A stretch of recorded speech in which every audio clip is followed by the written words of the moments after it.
Normal, 200 stages are separated.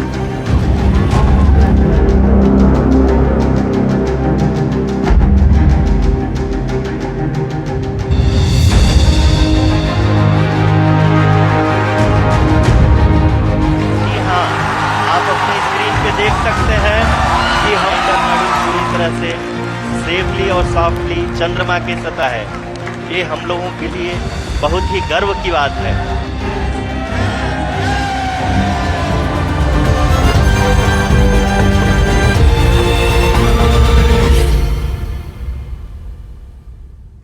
I'm inside ISRO's facility where Chandrayaan 3 was crafted.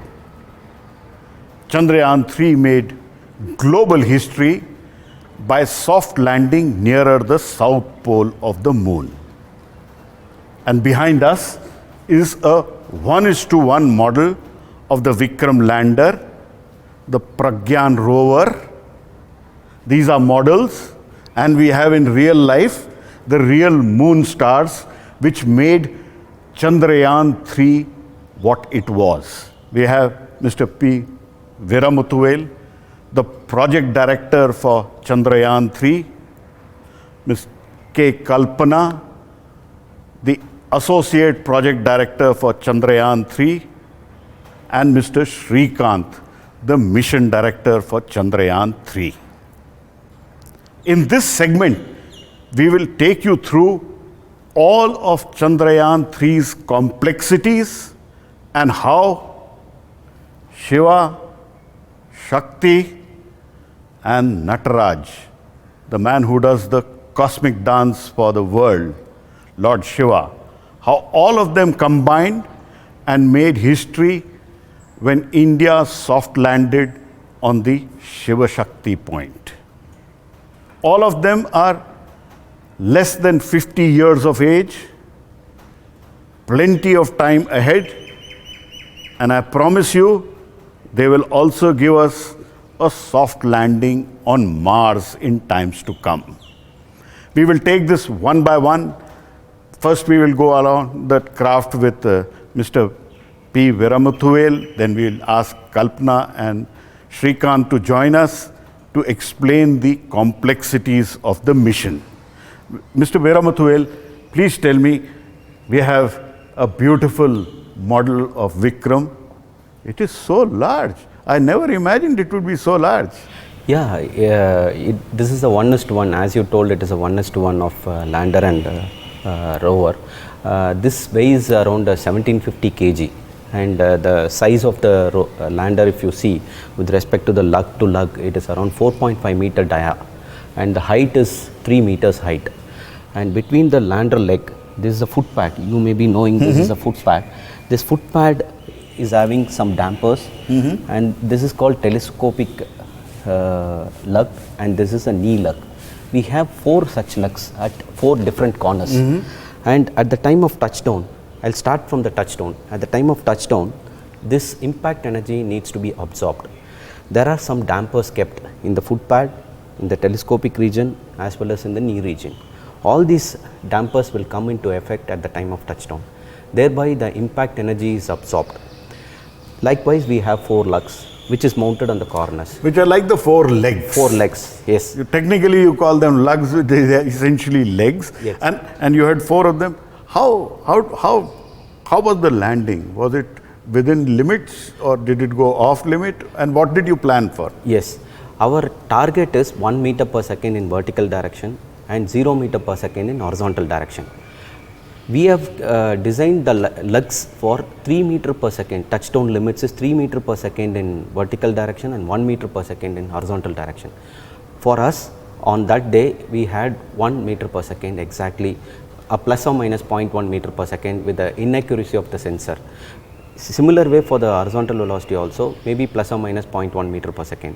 We got a precise landing, target point is so accurate, as well as the landing touchdown velocity also within our limits, well within our limits. How did you land exactly almost close to where you targeted? It is very hard to do that. See, there are several points involved, right from starting of the power descent phase. That is called T. We call it as a rough braking start. Before the rough braking start, we have 70 seconds before we have to initialize the orbit position and velocities. That is at T minus 70 seconds. That is x, y and z, and x dot, y dot and z dot. That we got a precise with 30 centimeter accuracy in position, 3 centimeter per second in velocity. Second point is, as we come along, that is called a braking phase, rough braking, attitude hold phase and the fine braking phase. Finally, the terminal descent phase. Everywhere we got an update from the absolute sensors, that is altimeters. We had 2 altimeters which I am going to show where are those altimeters.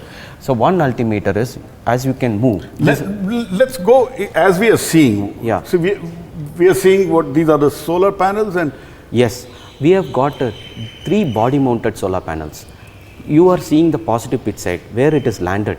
This orientation is where exactly landed onto the south pole, and this is the east direction where the sun rises. In that first one lunar day, the first day the sun rises from this side. This panel will attract the sun. So this is where the sun would have come and on the. Yeah, it is hitting on the batteries hitting here. on this surface. This is where the power generation takes place. As the lunar day passes, one lunar day, during this one lunar day, the sun also moves from east to north and north to west. It every day 12 degree it moves azimuth direction, that we call it as an azimuth direction, and sun also moves in an elevation direction also. It starts from 0 degree elevation, it goes all the way to 22 degree and again it settles at 0 degree. So this is the first panel. For nearly 4 days this panel will be generating the power. Now, then did your legs suffer any damage? Did they break? How was the landing? Landing was, as I told you, the landing was perfect and no damage as such occurred. You have seen the image taken by the Pragyan captured, lander was captured. It was majestically upright standing and all the lugs are intact. And we also captured, in addition to that entire lander, even the payloads got deployed onto the surface. That also was captured. We have got 3 payloads. One payload is the ILSA payload, which is dropped onto the lunar surface. We'll talk about the payloads later. Yeah. Let's talk a little bit about that beautiful image. Right. That image of the Vikram lander on the moon surface taken by Pragyan. And I call that the image of the Naya Bharat. Yes. It is the start point in a way for India's journey for a developed country. What was going in your mind when that image came back to you and you saw that? It was really a goosebump moment because all the time, even during our the publications, we used to refer the literatures from various journals, like Russian's lander was standing and US lander was standing. Our own lander, when we saw, that was really a happiest moment, because all the time we referred the international journals, like how other landers like Apollo or Surveyor and Luna missions, Changi missions were taken picture. Our own lander was standing. It was really a happiest moment. Did you get any anxiety when Luna 25 crash landed on the moon? No, we were actually had a detailed plan, like last few days to the landing, and we were having plans like deboost 1, deboost 2, and we have sensors characterization. We were busy with that activities, and our focus was not get diverted. We were on job, what we supposed to do. That was our task. And these are independent missions. They had nothing to do with each other, just that they were happening at the same time. Exactly. Now, on the hardware side, we have, what is, this is one of the engines? Yeah, there are 4 engines, 800 Newton capacity. This is one engine. Likewise, we have 2 more engines on the positive pitch side. This we call it as a positive pitch axis. This we call it as a negative, positive yaw axis and negative yaw axis. There are other engines which is right opposite. These engines are 800 Newton capacity, which is throttleable in nature. 800 Newton to 360 Newton thrust it can deliver. All these engines are used from start of rough braking phase till terminal descent phase. You would have seen during the landing time, it has come to 800 meter altitude, where the craft has actually changed the orientation from 90 degree to 0 degree. Correct. During this time, the lander is upright, that is vertical, and 4 engines to 2 engines stage was there. That is 2 engines went off and with the two engines, that is these two engines were continuously firing, the other two engines got switched off, and from that time till touchdown we were descending with only two engines. Now, at this stage, I cannot but ask you, we have 4 engines in Chandrayaan 3. In Chandrayaan 2, we started off having 4 engines, and then the 5th engine was introduced. Why did we drop that 5th engine in Chandrayaan 3, and did that 5th engine introduce any problems towards the debacle which we have had in Chandrayaan 2? Okay, Chandrayaan 3, as I told, first we have studied what are the observations during the power descent phase, that we pinpointed what was the problem. It has nothing to do with the central, that is 5th engine problem.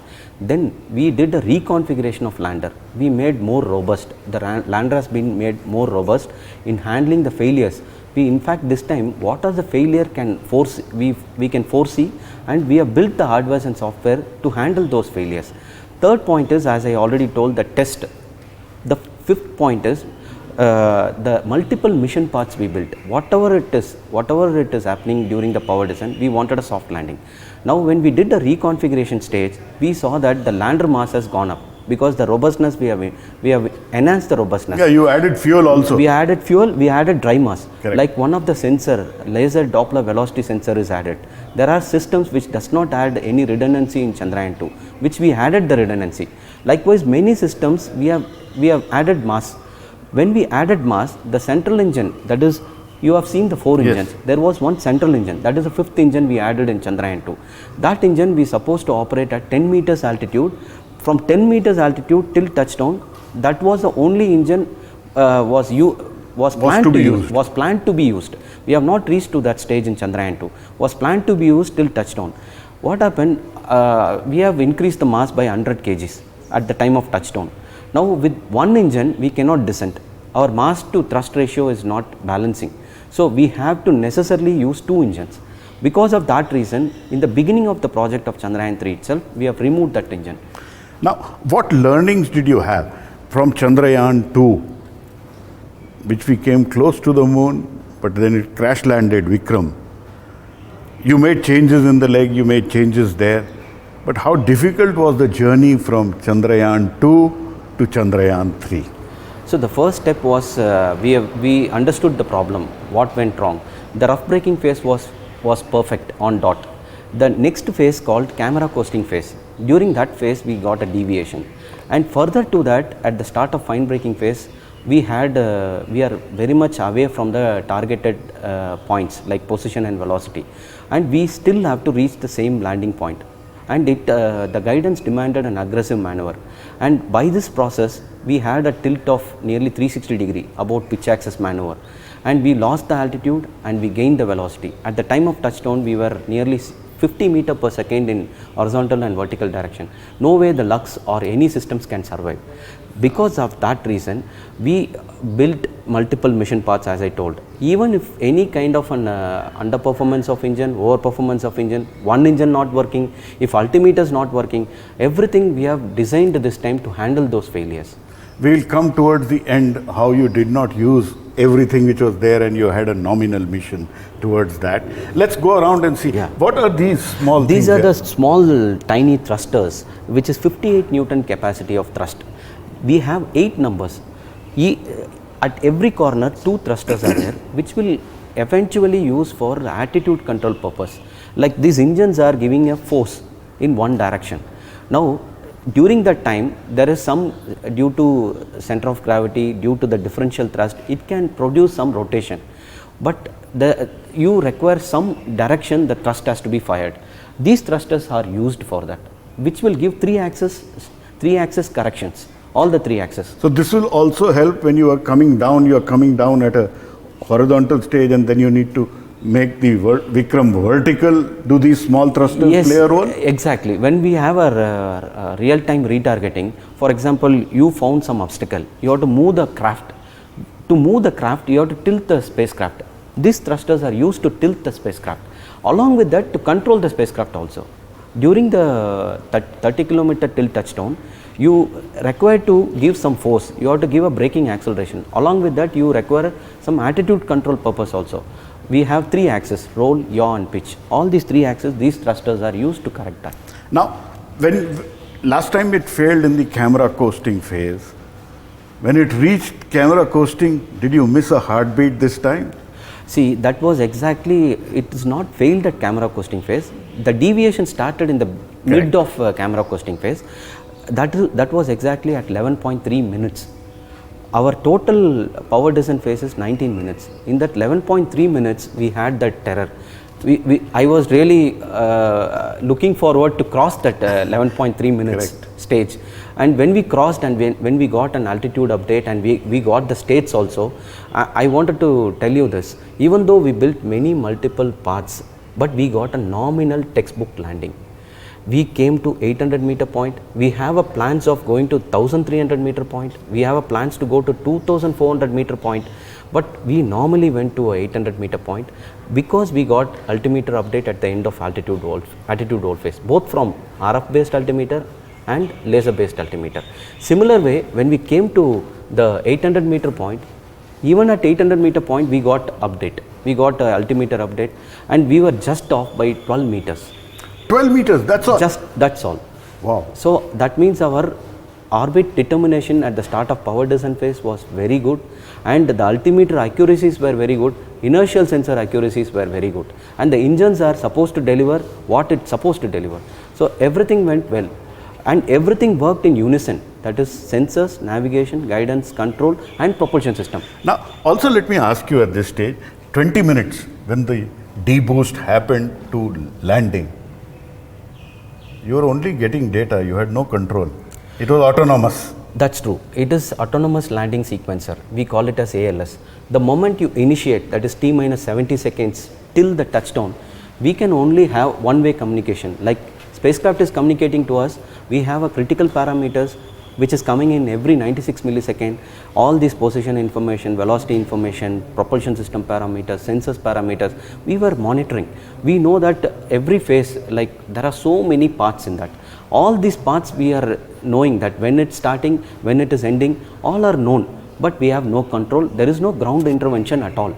So you can sit back on the control system and it will happen automatically. There was not much you could do in the control room. Yes, exactly. T minus 70 seconds onwards till touchdown, no control at all. That means 20 minutes you had absolutely no role in the control room. Yeah. And I remember when Mangalyaan was happening, and you have also been involved with Mangalyaan, the project director Arunan used to go out of the control room whenever the critical operations were happening, and that was his way of relieving the stress he had.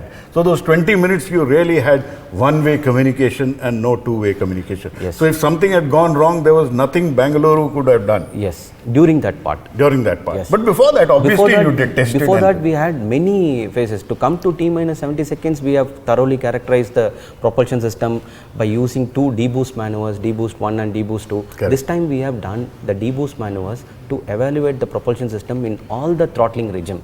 Like Chandrayaan 2, we did only 100% throttling, that is 800 Newton. This time we have devised a test from 800 Newton, in fact to be precise 820 Newton to 360 Newton, and entire throttling was thoroughly characterized. Similar way, the sensors also, the altimeters, velocity sensors, everything was thoroughly characterized, and even the hazard detection and avoidance sensors. Last time we had only one exposure setting. This time we had multiple exposure setting. We characterized not the same landing point, but different landing point with the same latitude. We saw that the sun elevation angle, because our sun elevation angle at the time of touchdown, it should be between 6 to 9 degree. We designed the systems for that, and that also was characterized thoroughly. Now let's take a look at the other systems. Come. What can we see here? Yeah, these are the... you come this side, sir. See, this is called a positive yaw side. What you saw is a positive pitch side where the sun rises. As I told, it was east direction. Now the sun comes from east to north. Right opposite is the south where the rover was there. We are going to see that. In the positive axis, you can see the blue color one. This is again a solar panel which will generate power. Now there are sensors. I will go one by one. Yes. This is called lander position detection camera. This will give latitude and longitude information during the attitude hold phase time. Then the next camera is lander horizontal velocity camera. This camera will give the velocity information in two directions, that is X and Z direction. And this is one payload. This is a scientific instrument. This is called CHASTE, Chandra Surface Thermophysical Experiment. This is basically in a stout configuration. Upon landing, we have hinge at the bottom and hold on mechanism at the top. This will get deployed 180 degree, and there is a probe which is on the top surface. When it deploys 180 degree, it comes to the bottom. Oh, this is what comes down This and then comes pierces down. into It the pierces lunar into the surface. lunar regolith, Lovely. which goes up to 140 mm, and there are 10 sensors in the probe. At every 10 mm there is one sensor and also heaters. This will provide the temperature and the thermal conductivity experiment for one lunar day. And this obviously was never done for nearer south pole of the moon. Yes. So this is The- absolutely in fact, brilliant data. all the 5 payloads, surface in situ surface experiment was done for the first time globally. Sure. And these are the two sensors. You can see carbon radio altimeter. This is low gain antenna. There are two antennas. One is transmit antenna, receiving antenna. Similar way, we have high gain antenna, which is canted 50 degree from negative roll to positive yaw axis. These antennas will come when the lander is descending during the attitude hold phase. That time the lander, as I told, the lander first initially will be at 30 kilometers, which will come to rough braking phase. Correct. At the end of rough braking phase, it takes 50 degree canting with respect to vertical, and this is also canted by 50 degree. Now these two antennas will look nadir. That is straight how, down. That is how Okay. physically it is canted by 50 degree. Similar way, these antennas you are seeing, it is canted exactly negative roll.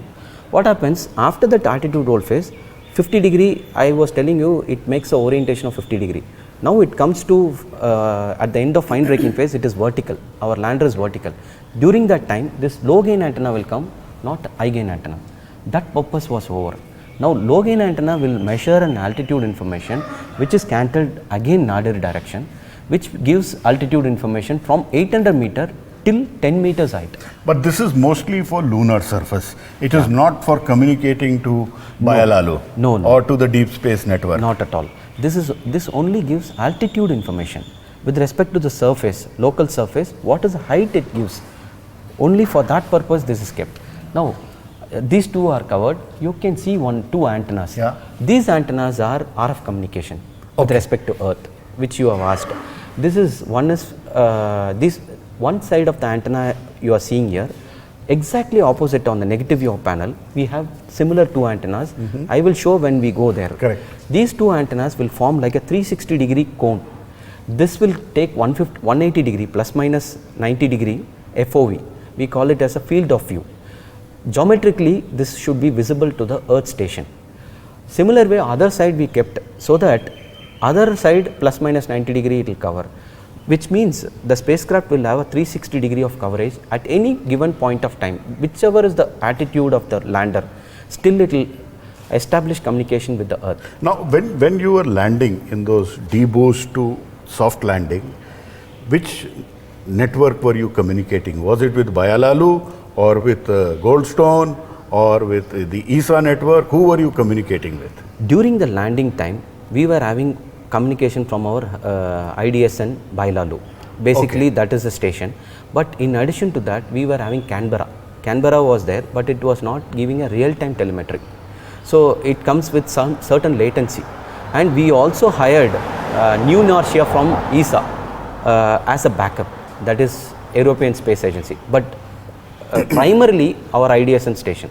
So primarily, Vikram, as it was landing, was sending back information to Byalalu, and from there it was coming to MOX, Yes. and from there it was either helping miss your heartbeat or increase your heartbeat or give you joy. Yes. Is that correct? Yes, it was giving a joy.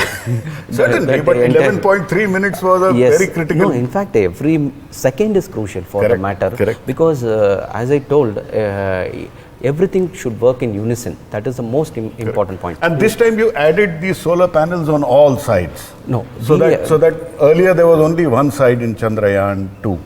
No, I'll correct you. We were having 3 sides in the solar panels. Solar panels were having 3 sides in Chandrayaan 2 as well. But we increased the size of the solar panel. Okay. What happens, as I told, the mass is increased. Systems have been added more.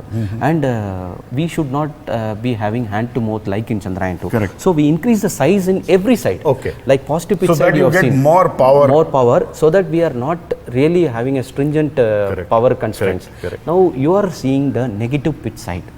This is the side where the sun settles. This is called west. East, it risen from east, it traveled through north and it has come to west. This is a solar panel. In Chandrayaan 2, since you have asked the solar panel, in Chandrayaan 2 it was a half of the panel. Okay. Now we have made it full. So that the mass constraint what was there in Chandrayaan 2. By the way, I want to tell you one important thing. In Chandrayaan 2 we had orbiter, lander and rover. Year 2 we had propulsion module, lander and rover. Why we call it as a propulsion module is the mass whatever was there in Chandrayaan 2 orbiter, there are 8 state-of-the-art payload. It is doing a fantastic job. In fact, Chandrayaan 2 orbiter life was only 1 year of life, whereas now more than 4 years over, still it is going great. And it has a beautiful camera. It has a OHRC camera, as you rightly told, which is giving a resolution of 0.32 meter resolution, which is the best available globally now. Correct. All those masses, the payload mass is transferred to lander. That's how we got more robustness added in the lander. Correct. Nearly 260 kg is been added in the lander. Now one important thing which I am going to show is this box. Yes. This is called laser Doppler velocimeter. This is the one which is a new development. This is newly developed by LEOS. Come here, see this one. This is a newly developed sensor called laser Doppler velocimeter, which gives 3-axis velocity information, which is unlike cameras, which is sensitive to the terrain, which is sensitive to many other parameters. So that is not there in the laser Doppler velocimeter. This is a high-end technology, the state-of-the-art technology which we have developed, and we have thoroughly qualified in one of the important tests called integrated cold test and integrated hot test. Then the next sensor is a laser altimeter. And this was developed in India, and last time we did not have it, we added it in Chandrayaan 3. Yes, this is almost 14 kg of mass, which is newly developed and newly added in Chandrayaan 3, which was not there in Chandrayaan 2. Correct. Now this is one more altimeter. You have seen the carbon radio altimeter. That is working in different principle. This is working in a different principle. Both are giving an altitude information, but this works in laser based principle. This is another altimeter which is canted 50 degree. As I was telling, that high gain antenna which is also canted 50 degree, which will give an update during the altitude roll phase when the lander made 50 degree with respect to vertical. Similar way, this also gives an altitude which will look nadir direction. This also will give an altitude information. So this is all as redundancies you were adding to the Vikram to ensure soft landing. We had redundancy, principal redundancy also. Like for example, CARA works in one principle, that is carbon radio altimeter. Laser based altimeter works in another different principle. Even though one altimeter is adequate, as a redundancy we added LASA also. So that is the thing. Then there is one more payload. You are seeing that Ramba payload. This is called the black one. Okay. Whatever you are seeing, the black one. Sure. So this is the dust protection mechanism. That is where the hinges are there. Now what happened upon landing? This entire boom gets deployed, which deploys 90 degree tilt angle. You can see it is like this. It gets tilted like this. It gets deployed like this. As per the science, there is a probe, titanium probe. That probe should be away from the lander by 1 meter, as per the science. This is the first in situ surface experiment, lunar plasma environment it has studied, which measured the electron density and electron temperature over time. Continuously, one lunar day it has provided. This is the best available globally. Sure, this is data which the world has never seen. Yes.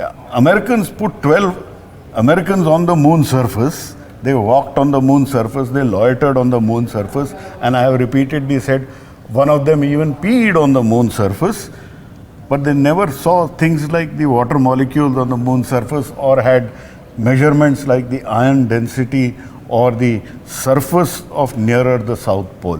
What are the other instruments here? Now you are going to see the most important place. This is called negative yaw side. This is also towards South Pole. The lander has come from, assume that is the north direction.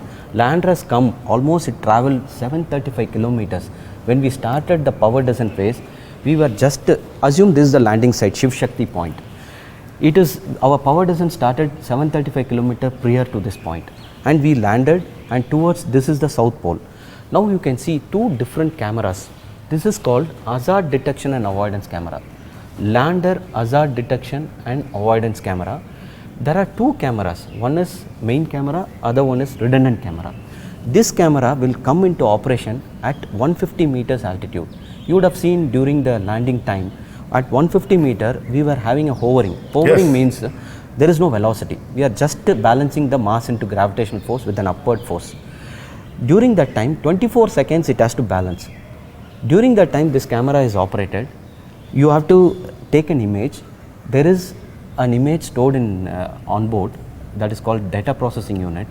This image, captured image, compares with respect to the onboard image, and it gives a safe coordinate.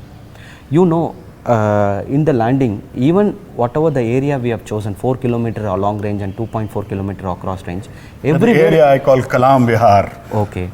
Even that entire area is not safe from There are boulders landing. and craters. There are boulders and craters, Correct. which needs to be avoided. For that, this camera is useful. It compares with respect to onboard image, and it gives a safe pocket of 24 meter by 24 meter pocket. From there we can have a downrange capability of 150 meter. To our fortunate, the lander below was safe point. We did not have a real-time retargeting at all. We just came vertically down. This camera is helpful from that point of view. There seem to be some kind of retargeting or something, some at the last. Yeah, it's a small retargeting. You Yes. know, it will take an image, but it will not exactly travel downrange. If you notice, there is no downrange travel at all. It only tilted and again it landed. Correct, correct. So it was a vertical descent. That day, for our fortune, it was a vertical descent. Then the other two cameras which you are seeing, that is called star sensor. We have main star sensor, we have redundant star sensor. These star sensors will give 3-axis attitude information. During the stage from the launch till before the landing, these star sensors are used. You know, I was telling you the thrusters, no? These thrusters are used to correct the 3-axis information. How it corrects? Based on the knowledge what I have. This knowledge is given by the star sensors. Now the most important thing which you are seeing is the corridor for the rover to sit inside. Now rover, it sits vertically, it is placed vertically. You are seeing 3 black restrainers. Correct. That is called wheel arresting bracket. These 3 places where the rover wheels gets arrested. And rover, you know, the rover is actually parked in this place. In this place it is parked. This is the place rover is parked. It is when Vikram was landed, the rover was sitting on this ramp folded inside. Exactly. The ramp is right now in a deployed configuration. It is folded and kept, and the rover is sitting in these 3 points. These are the 3 points. We call it as a hold down release mechanism. Okay. This is restrained during the launch as well as during the landing. These are the 3 wheels on the left side, 3 wheels on the right side. This is where the wheel sits. We have a pop-up mechanism. There is some energy stored, there is spring energy stored, which is also pressed inside. Now, when it is closed, the rover wheels also gets arrested by these 3 brackets on each side, left side as well as right side. Now this entire rover ramp also is locked on to these 4 points. What you are seeing, no? This is called hold down release mechanism. You would have seen post landing, first is this ramp gets deployed. Correct. This is the secondary ramp, this is the primary ramp. This secondary ramp gets deployed. Initially, it is like this folded book. You right. Think like one panel is like this, other panel is like this. Correct. Now the secondary ramp deploys 180 degree. It goes all the way beyond the top deck height. And then along with the secondary ramp, the primary ramp gets deployed by 120 degree. If you would have seen the visuals, 110 degree we had a controlled deployment. The last 10 degree was like a free fall to take a terrain undulation. And once the ramp is fully deployed, The rover, first thing is the rover will be powered on from the lander. Till that point of time, the rover was kept in off condition. You know the rover. Now, the rover was here, and then you brought it down. Before bringing it down, there are several steps. Rover was always in off condition from launch till landing. First thing is the rover is made on. So you come this side. Huh?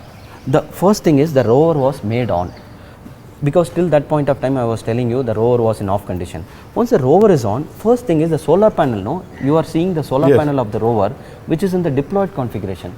Initially it was in folded configuration. Once the rover gets deployed, there is two white color patch antenna which you are seeing. This one. These are the two one. Yeah. One is transmitting antenna, other one is receiving antenna. These antennas will communicate with the top of lander. Okay. Direct line of sight. Direct line of sight, exactly. Geometrically it is visible.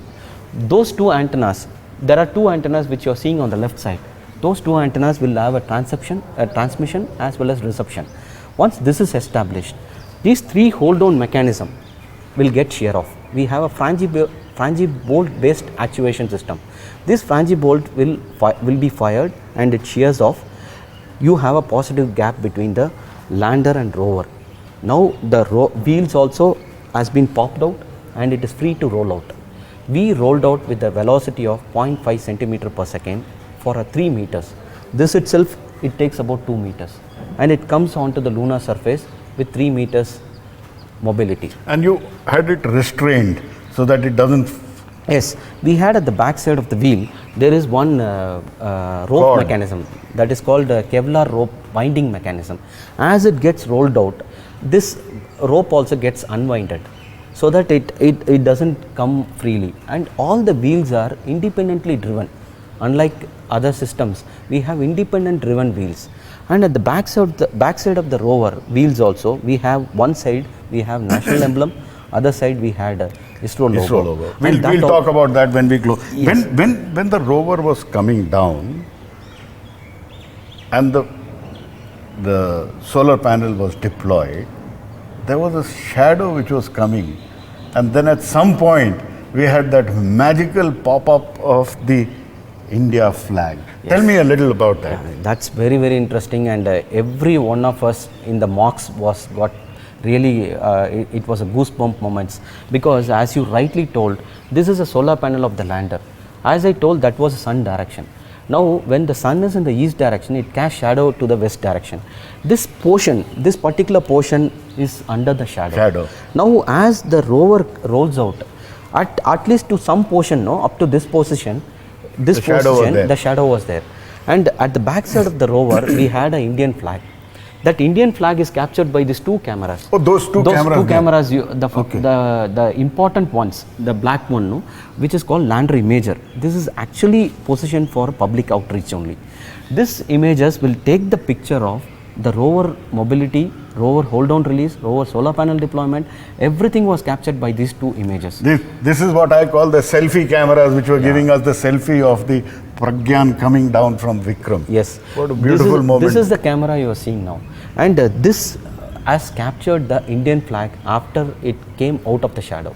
That was really a goosebump yes, moment. And we could see that beautiful image on the rover with the flag and the logo and ISRO, and that really told the world that we had done what we wanted to do. Exactly. And also when it touched the lunar surface, that is again it's an happiest moment, because rover was successfully deployed, and it had a mobility of nearly 101.4 meters in one lunar day, which even Changi missions, they have taken 6 months to have a mobility of 120 meters. We have done it in 101 meter with multiple challenges, because rover cannot communicate directly with Earth.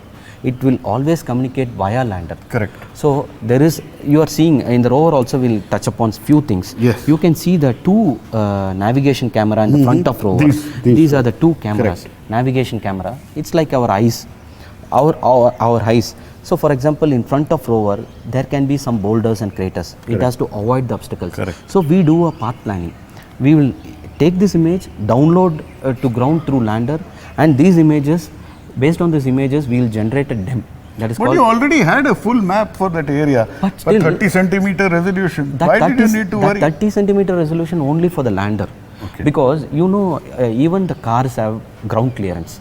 Any potholes are there, we will take care. Similar way, the engines below, no, we should have the engines below. If you see, it is 400 mm, that is 40 centimeter. That's why the 30 centimeter is crucial. Whereas for rover, it is further further closer. For that, these cameras are used, and we generate a DEM.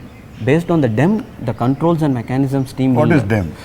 Digital elevation model. Okay. We will create the three-dimensional picture. Based on that, we will create which path I have to travel. Whether I can go straight or I have to take a turn, left turn or right turn, all those things is decided on ground. It's not like an autonomous rover movement. It is semi-autonomous.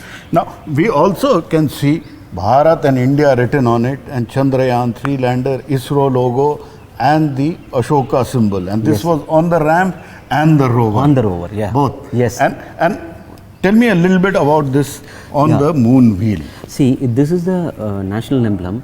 This is actually had 5 pieces, 1, 2, 3, 4 and 5. These are the 5 segments in which it is glued onto the wheel. You are seeing there as a grousers. These are the wheel grousers. The grousers are really put for improving the traction of the lunar surface to reduce the slip. Similar way, this was also put. It was glued. This was the first time we made, but unfortunately the surface was not very soft enough to give an imprint onto the surface. But this was captured by our lander imager, which I already told. That was a really important moment. Beautiful tracks were seen. Yes. And it was seen all over the place. Yeah. And where were the instruments on Pragyan? See, if you see, this is one instrument. This is called APXS, Alpha Particle X-ray Spectrometer. What happens, this is also a deployable element. Right now it is in stout configuration. It gets deployed by 90 degree. Whenever we park the rover, we have to operate these 2 scientific instruments. These scientific instruments will be operated. First, it will be in stout configuration, wherein it will be calibrated. There are alpha particle source that is called curium 244. This is used first calibration. We have a target point. Then again it is deployed, and we operate this payload. Again, when the next target point, we will stow it back. During the mobility, it will be stowed back. Then another one payload is LIBS payload. This payload is placed below this. That is called laser induced breakdown spectroscopy. Both are actually for chemical composition analyzer, which will basically measure the major rock forming elements and minor rock forming elements like aluminum, magnesium, manganese, sulfur, calcium, like that. Many resources it can detect. And one is using a X-ray fluorescent technique, that is APXS. Another one is works in 1000 to 1700 nanometer wavelength. These 2 payloads are very important payload. First time we have operated this payload continuously. Yeah. Also, let's shift from Vikram, Pragyan. You did one soft landing. You had 14 days of work, and your 14 days of work gave back the data to the scientists. And then you did magic things again. Tell me a little bit about the hop and the hope it gives. Okay, that's something which was not our plan, and our chairman ISRO and director UR pushed our team to conduct this experiment so that it can act as a precursor for our sample return mission. This is something the last. And let me ask you here. So, when Chandrayaan 3 was planned, it was planned for one soft landing and 14 days of work, and then go to sleep. If it wakes up, fine. This hop was not on the horizon. Yes, exactly, absolutely. There was no plan at all. This is something it developed. It got into their mind, and they were thinking futuristic things like whether we can do this and take something out of it for the future sample return missions like that.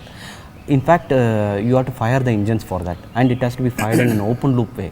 So anyway, we had only one day. They both told. In fact, they were at Sriharikota. They were reviewing our technical things.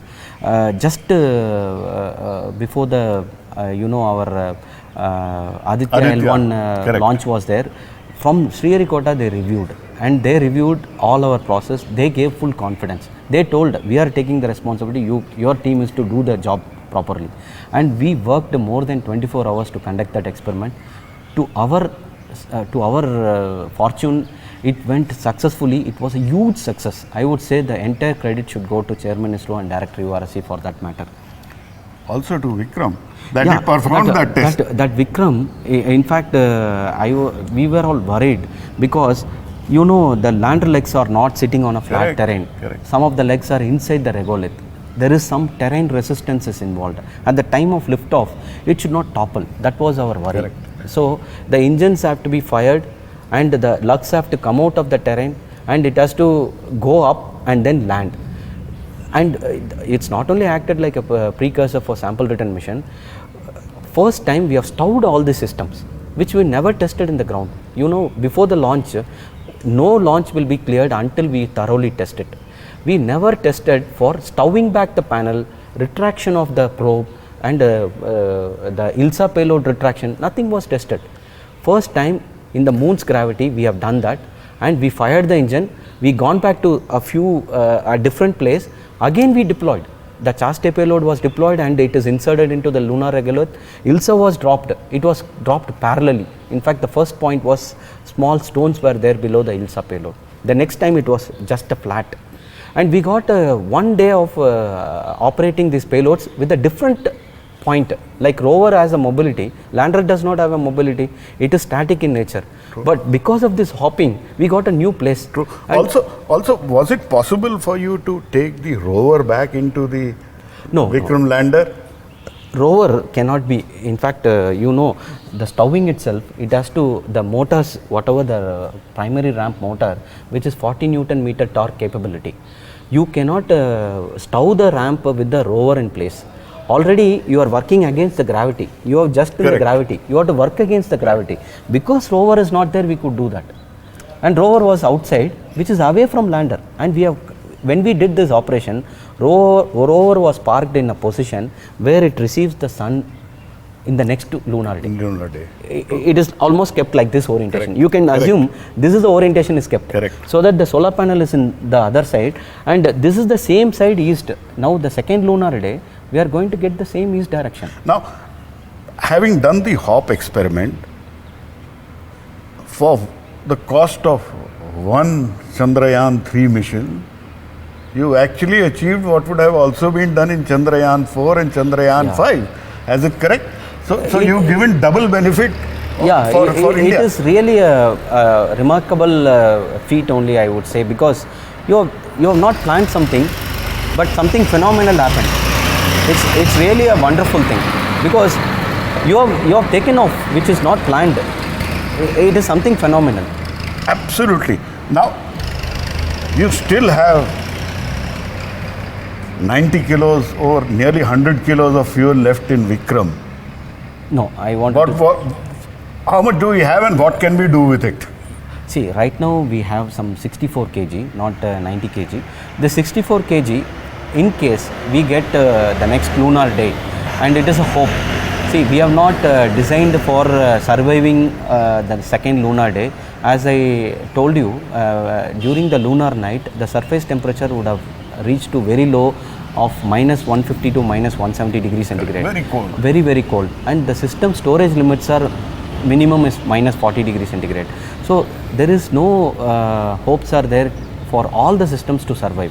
Whereas the power system in lander and rover has been thoroughly tested for sleep and wake up. We have taken to very low temperature and the wake up circuit built in both the power system has awakened the system and it has come on. Whereas power system alone coming on is not going to help us. There are other systems in lander and rover, that is baseband system and RF system, which needs to work so for us to establish communication. And rover alone working, we have a good confidence because the entire rover was subjected to thermovacuum test with a very low temperature and it has survived. Whereas lander has to survive for the rover to survive. To survive because it can communicate only. Yes, exactly. Now, would it have been a good idea to add a RTG on Vikram and Pragyan? No, it could have been for heating. For heating as well as generating power. Correct. You know, RTG is meant for converting the heat into power also. RHU is a passive element where it only heats. so that in the lunar night it will keep the systems warmer, not to attain a thermal equilibrium to the surface temperature of -150 or -170 degrees centigrade. But we don't have the technology at this point of time to carry RTG and RHUs. That is a reason. Now let's shift a little focus and come back to Veeramuthuvel, the person.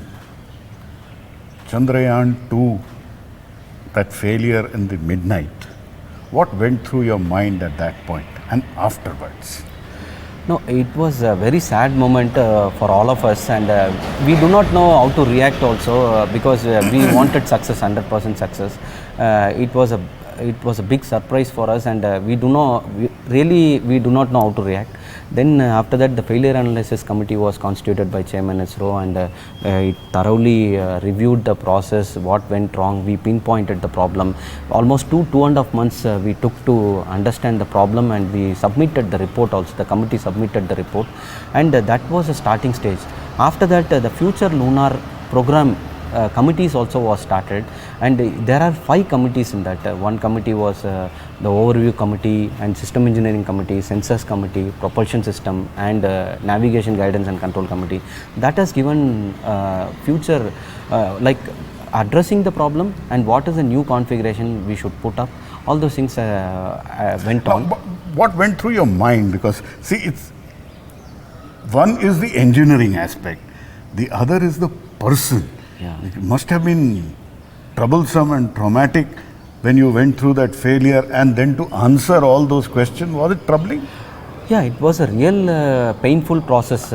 Almost it was there till launch, I would say, Chandrayaan 3 launch also, because there are so many reviews we underwent. And ISRO, one of the strength is we have a strong review system. It's a transparent review system. And every review system, second time when we were going, even the test, when we presented the test results, there were 100 questions because we are going after the failure. So we were going through all this painful process till the launch, until the success of landing. Now, what was your day and night like, and how did you manage your work life during Chandrayaan 3 preparation, really those 4 years? No, this 4 years is really a tough duration and a very challenging duration, but we enjoy, because first thing is when I got this project director, the first important thing came to our mind was we have to make it all right. That was the thing.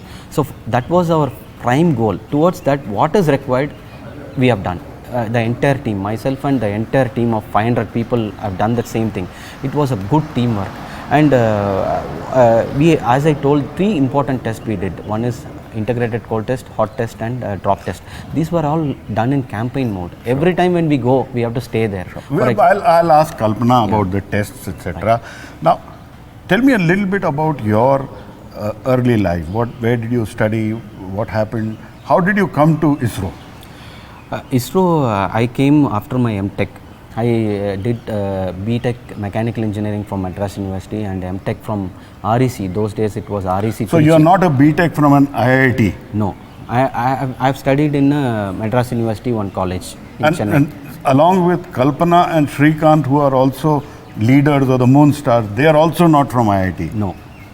So in a way, all of you came from tier 2 colleges and made India big and reached for the stars. Fair enough? Yeah, it is not only we 3, even the 32 deputy project directors, many of them from not from IITs. But I have done my PhD. What drove you to this? No, it's only a passion, and that the passion what we have to carry, and the hard work what you have to put, and the objective what is set by the management. That only gives. See, hard work will never go unrewarded. You have to be consistently putting your efforts. That's what I strongly believe in.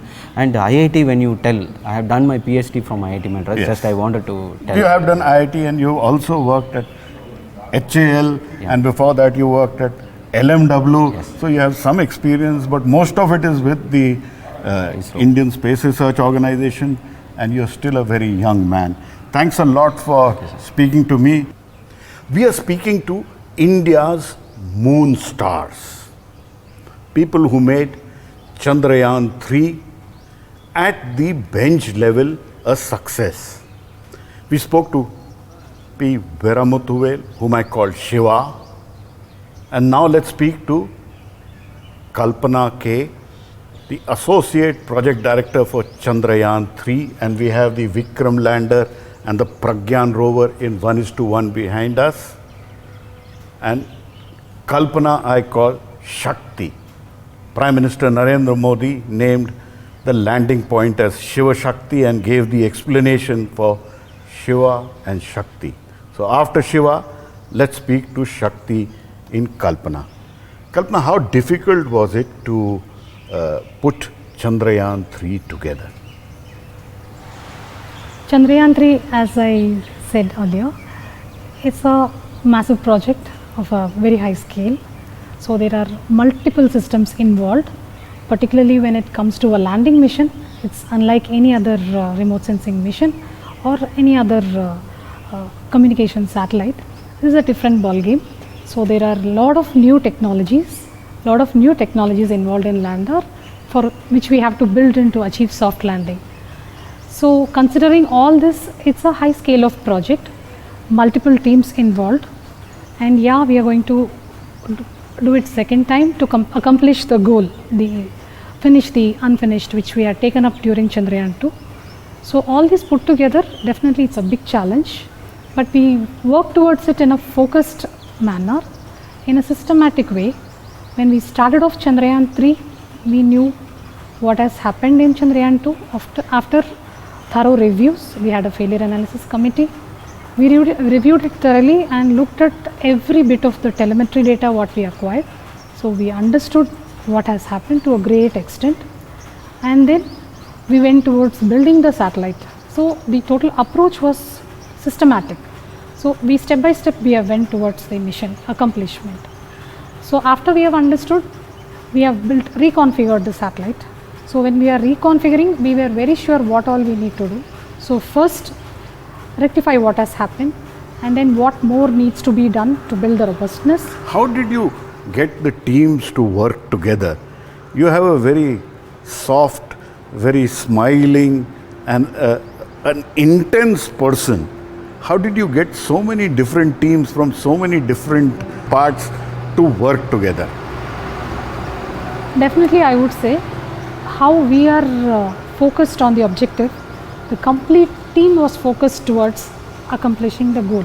So that itself is a big motivation for the team. We have to finish this project on a 100% success note. So the team by themselves firstly are motivated towards success, and then all we have to do is keep the team together and work towards this common goal. So for this, the challenge is the teams are not functioning from one place. All are placed across different centers, different cities of ISRO and across the country. So we have to ensure that the teams are working in sync and all the requirements are well understood, the interfaces are very well built, and all have to work in complete coherency and sync. How did you work during COVID? Because most of the time when you from Chandrayaan 2 to Chandrayaan 3, there was a large chunk which was with COVID-19, and a lot of institutions were kind of shut down. India was shut down. How did you manage to do these hot tests, cold tests and assimilate everything together? Actually, that period of time we utilized very productively or very usefully to conduct what all possible we can do from home. There was a period where we had to work from home only. So that period we utilized very nicely to build the spacecraft on paper, because there is a lot of paperwork paperwork involved before we actually go towards the hardware building. So starting from the specification finalizing, all the interface finalizing. When I say interface, it is all the electrical interfaces, mechanical interfaces. On paper we have to build it, and all the requirement documents we have to write it thoroughly, and all these things that period we have utilized very productively for this. And also we got all the reviews done, because this can happen in online mode also wherever we are from home. So the review process we did, all the design reviews, we have several reviews, like we have the critical design reviews, preliminary design reviews for new elements, and then lot of requirement reviews, software requirement reviews, functional requirement reviews. All these things we conducted during this COVID time, So that period was solidly utilized. So once the COVID was over and we were coming back to offices, we are ready with the satellite on paper. So next is going towards hardware building. So that way we had utilized the COVID time. How did you manage work-life balance? It is a complex mission. Lot was resting on your shoulders and Veeramuthuvel's shoulder and the entire team. Also India, they were supporting you fully. How did you manage work-life balance? Work-life balance, when you say it is equally challenging for both men and women. So we have to, it is not the same always. There are times where work is very, very more challenging moments are there. Like when we conducted the special tests or during this, even the recent critical mission operations time and all the very important phases of this satellite realization. There are very important phases, we know that is very important moment. We prioritize for work and also we understand the certain situations of the team on the personal front when they are really into some important things. We have that understanding. So as a team we have worked towards this and we prioritized primarily for work because we know the pressure is on us. The responsibility more than pressure, How did your I would family say. react to that? No, they were very supportive, definitely, because they know towards what we are working, because we are going second time, what is the responsibility on our head. We are all aware. Whatever I say is common to all our teams. I am not telling just my family. This is applicable for every team's member because all have been working for extended hours and with full focus they have to work. Nothing from family should be carried forwarded to disturb the attention. So I feel like every team member's family had this in their mind and very well supported the team. That's how I feel that this could be possible. Now, there is one question which I need to ask you, and I know, having worked closely with the Indian Space Research Organization and seen the clean room and the shop floor and found no difference between men and women when they worked there. Were you chosen to be the leader of this team in a way as the associate project director because you were a woman, or you got it because of talent? No, not at all actually. I would say 100% in ISRO. Like your talent speaks, your commitment speaks, your inclination towards work speaks. So whoever is able to contribute to the organization with utmost commitment and your own inclination towards work, you are given the responsibility. So absolutely there is no gender bias or gender disparity. It is work which speaks, is my genuine observation or what I have seen in our. No, we saw Chandrayaan 2. There is, Vanita was leading the whole effort where Veeramuthuvel there are was there. examples actually. So many of Tenmozi our. was there.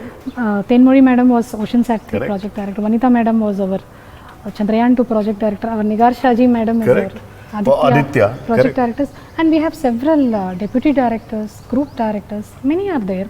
In our team we have several women deputy project directors and lot more project managers who are technically very capable and also putting their best efforts towards. If there were many moments where we ourselves were telling, okay, you go home, it's already late, but they would always want to finish it and then go home. There were many moments like that. Because I remember you saying that your team was breathing in and breathing out Chandrayaan. Is that correct? Really, that was the situation where you were 24/7 thinking about the moon in some way or the other? Definitely.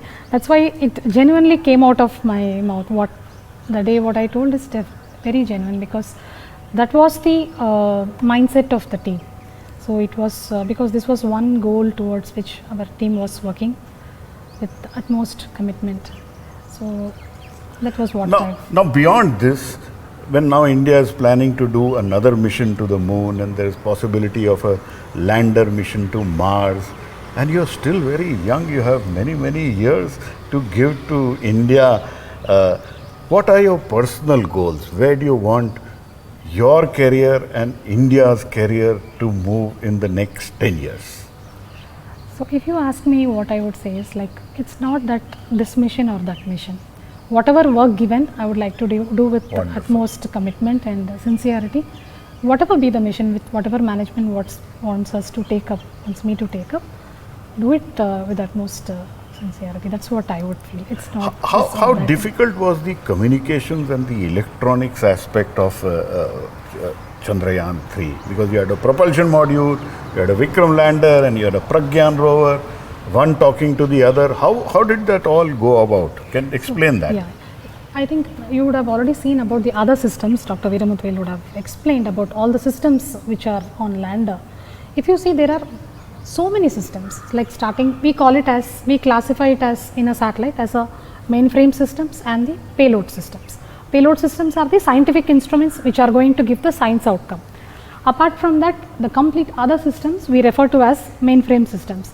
In any satellite, we have a certain set of systems like the power systems, the housekeeping systems which involve the onboard computer, and the attitude and orbit control system, that is the sensors and the actuators like the wheels and also the thrusters. So what was the communication profile? Who was Vikram talking to, who was Pragyan talking to, and when were you hearing from from all three of them? What was the configuration? Yeah, just before I go on to the communication, what I wanted to complete is, apart from these generic mainframe systems, there are many advanced technologies also in the lander. That is about the sensors like absolute sensors, inertial navigation systems, and the propulsion systems where you have seen. So all these have to talk together. So for this, we will have a centralized onboard computer and also the navigation guidance and controls electronics, which will be interfacing with all these systems. So we have standard interface protocols which are defined, electrical interface protocols which are defined, which we will be utilizing to communicate between the systems, acquire the data. So acquire the data from all the systems and then store it, format it, bring it to a standardized format, and this has to, as you asked now, this has to be communicated to ground, because what is happening, how do we know, is only through the data. Correct. So for this, on lander we have two streams of communication. One is in S-band, where we will be getting the complete telemetry of the lander. That is, you can call it as a housekeeping telemetry of the lander. This will be happening in real time. For that, if you see, we have omnidirectional antennas are available, because any orientation of the lander, you should be able to get this, because this is a minimum required thing. We should know what is happening on the lander. So this comes in the S-band from the lander. Apart from this, we have one more, which is the X-band. Here we will be getting a high data rate information about the payloads and also the auxiliary data. Like the sampling rate is very good. High sampling rate data will be getting. This will give you even more finer details about all the function. This will be coming in a near real time. That way we have two streams of communication from lander. But when you say rover, this communication from lander is directly to the ground station.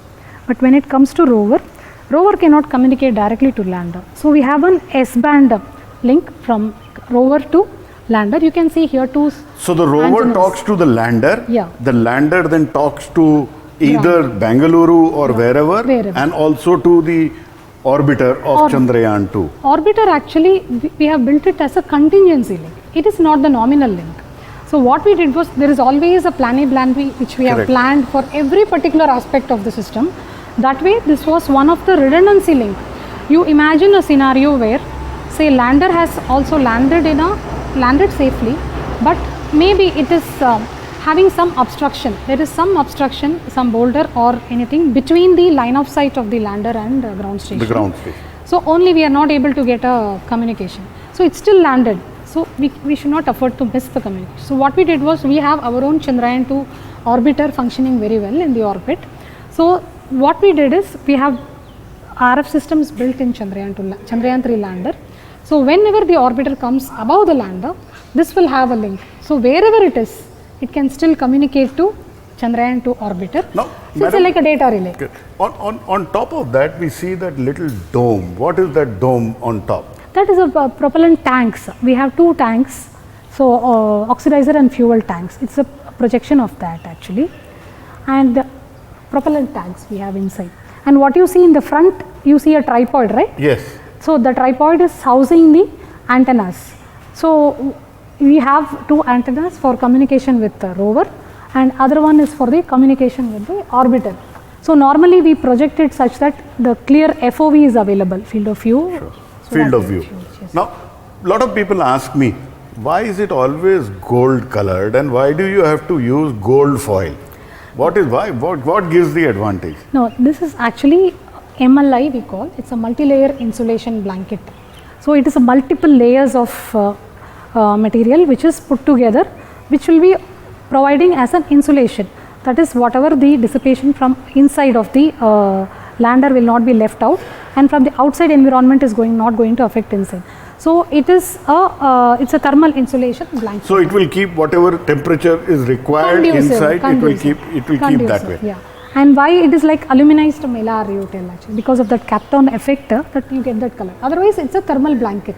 It's a thermal blanket. It's a thermal blanket. Because all satellites, you see that it is always like this. Yes. Now, what was your feeling when Vikram landed, and when Pragyan rolled out? These two moments. So, first is the landing. So, we were eagerly looking at the trajectory, phase by phase. You know, there are 4 phases. You know about the 4 phases of the power descent. Let's come straight to when it landed. When you saw 0, 0, 0, 0, 0, and India invented 0. Yes. So, what was your feeling? It's the most unforgettable moment. We were looking at the screen, and yes, the 2 engines were shut off. And in fact, even before that itself, we were very excited when we got the hazard detection avoidance camera 3D match when we got, and we got to know the safe grid point, and lander is moving towards that. Almost the confidence level was good actually, but still we are waiting till the last moment where touchdown has to be detected and the engines have to shut down. So when the 2 engines were shut down and touchdown detected, it was complete jubilation in the, it's a big sigh of relief. Little we were trying to pinch ourselves and yes, it's over, like we were trying to do that, but it's really unforgettable actually. Because you were also part of the team of Chandrayaan 2 and you were in the control room when you saw that crash landing. Yes. So between crash landing and successful landing,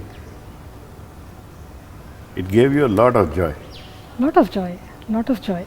It was, for some time it was not sinking in, like yes, it has happened, we were trying to just bring it to our hearts and trying to rejoice. It is something we cannot express in words. And what was it like when Pragyan came out? Pragyan came out, it was, we were already, it has sunk in, so we were into that jubilation mode actually. So when Pragyan came out, 2 moments we cannot forget. First is when we first got the glimpse of rover on the ramp. After the ramp opened, the first glimpse of rover was one moment which gave so much joy. And when we saw our flag, Indian flag, that was one moment the total control room was roaring with claps and laughter, and almost our hands became red. And so when we saw the Indian flag, it was totally something which our full team cherished. And also when it touched on the lunar surface, and like we have touched the lunar surface, our Indian mission has touched. So these are the moments I feel like it's something, it will be close to our heart throughout our lives. It will live through your life. Lives, definitely. Every team member will watch for it. Now there is one thing which I personally wanted, was that there would be a pop-up mechanism to show the Indian flag. Why did we not have a pop-up mechanism? Because you perfected that in poem when you did a flag on 15th of August, Antriksh mein Tiranga. Why could we not put a flag? It's so nice of you to think of such things also. That shows like how much of thought process you also have towards the our mission. We can do many things actually. It's not a thing. We can plan many things, but our focus was on one aspect. Like we were more focused towards demonstrating soft landing and rolling out a rover and doing in situ measurements. So we wanted to keep our total energy and attention and work towards this soft landing accomplishment. And the more and more we add many other things, slightly our focus may go towards it. These things we can do, it's not a big deal, but the primary reason is this. We wanted to focus completely towards soft landing. So let me and ask not you, not bring in other aspects. So you were focused on making sure that we have a soft landing, and your focus was not to put something which would distract you from your main but job. Towards that we have thought to the maximum, I would say. Sure. Like towards soft landing, what all, see, we have thought, we have sat together, there are so many brainstorming sessions we have had. On this aspect, we have had lots and lots of discussion, like what are all the possible, what can fail, what are all the possible failure scenarios. So we were trying to recreate some failure scenarios and trying to see if our lander is able to handle that. What all the autonomousity we can build in the lander, how much of intelligence we can build in. Towards this we have done whatever required. You did brilliantly, and I have no doubts about that. Now, in Mangalyaan, and let me tell you, we did not have the Indian tricolor anywhere. In Chandrayaan 1, in the moon impact probe, we had the tricolor when it went down on the moon surface. Next time when you do some big mission, please have the Indian flag. And also have a pop-up so that we can see the flag. We will definitely. We'll have a flag seen somewhere. What a beautiful picture it would have made. Naya Bharat with that flag on top. It will not flutter on the moon, but then it would have made a wonderful feeling. When you say we are able to imagine that and really feel it, definitely we'll keep in mind. Now tell me a little bit about, let's shift a little bit towards the end to a little bit about your career. Where did you do your college? Are you from one of the IITs? How did you come to ISRO? So my background, like I was born and brought up in Chennai. My schooling was in Chennai. My college I did from a normal private engineering college only, from Madras University, not from an IIT. It is from Madras University. After that it was electronics and communication subjects. And then further I worked in just a private company which was microwave based company. Then I joined in Sriharikota SDSE SHAR as a engineer. It was in one of the radars. And after that I moved to UR Rao Satellite Centre, Bengaluru. Now, at any stage did you think that you will become Associate Project Director for Chandrayaan 3? No, it is not that we work towards some designation. It's just take up the work whatever was given, because initially I started off with the small satellites, micro satellites, then the mini satellite bus. After that I was part of Chandrayaan 2 mission. It is like just a slow progress to a step by step. In various satellites I have worked, remote sensing satellites, and then after that I was part of Chandrayaan 2 mission, and then later I have taken up Chandrayaan 3 now, mission. Vikram and Pragyan are today asleep on the lunar surface. We are in the dark phase, the night of the where they are. How hopeful are you that they will wake up, and what is the plan of action?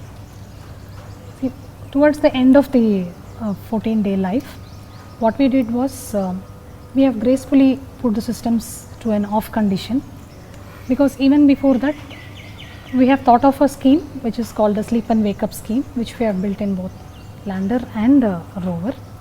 So at least the critical systems we have tested for this. It has to go through a deep cold test, because you know lunar nights lander and rover will be seeing a very harsh thermal environment of around minus 150 degree or so. So whatever important avionic systems are there in lander, very sensitive electronic components are there. So for it to survive, it has to survive this deep cold environment. We have put it in a storage condition. That's why it is gracefully switched off and kept in a storage environment. And such a situation we have tested for rover as such. We have subjected to the test, and the power electronics also we have subjected. But there are many more electronics, like the important baseband systems and the RF systems. At least we need to get the data from the lander. For that they have to survive. So these systems we have made some assessment to an extent on the component capability of surviving this. We have done to a certain extent, but it's a very harsh environment. For that to survive and come back, we really have to see. We have built the mechanism to automatically wake up But we have to wait and see, sir, because it's really a challenging environment. Fingers crossed, hopes are very high that Pragyan and Vikram would wake up at Shiv Shakti and give India another 14 days and maybe more, and you still have a lot of fuel left in Vikram. Maybe we can do more experimentation. You did a hop test which was so beautifully done, and I also wish the Nari Shakti of ISRO are great. They work so hard to make sure that we do well, and at ISRO I have never seen any kind of gender bias, and I repeat that again and again.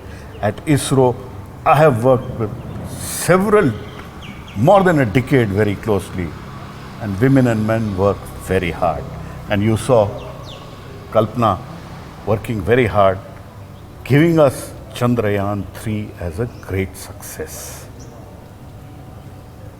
At Chandrayaan 3, we first spoke to P Veeramuthuvel, whom I called Shiva, and to Kalpana, Shakti, because that is how Prime Minister Narendra Modi described the Shiv Shakti Point. And let us now speak to the person who made Chandrayaan 3 dance all the way from Earth to the Moon and then all the way to the soft landing.